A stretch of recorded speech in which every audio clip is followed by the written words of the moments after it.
Satu, figurnya pakai inisial SB. Ini di dalam data PPATK disebutkan omsetnya mencapai 8,247 triliun. Data dari SPT pajak adalah 9,68 triliun. Lebih besar di pajak daripada yang diberikan oleh PPATK.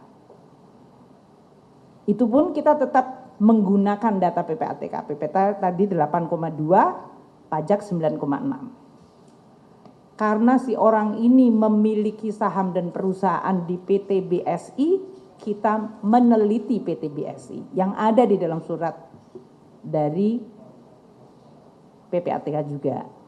PT BSI ini data PPATK menunjukkan 11,77 triliun.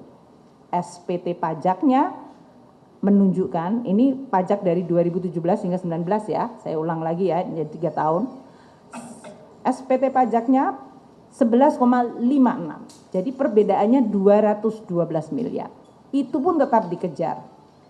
Dan kalau memang buktinya nyata, maka si perusahaan itu harus membayar plus denda 100%. Kemudian PT yang ketiga juga sama, PT IKS 2018-2019.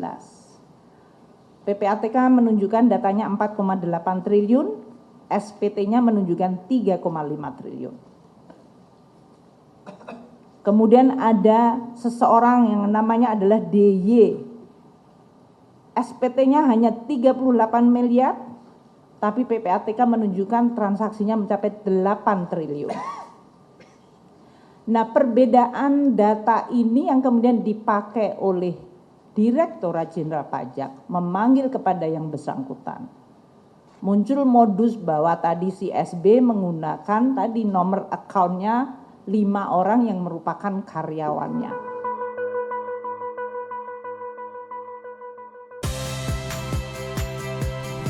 Saya Audrey Chandra, saksikan program-program Kompas TV melalui siaran digital, pay TV, dan media streaming lainnya. Kompas TV, independen, terpercaya.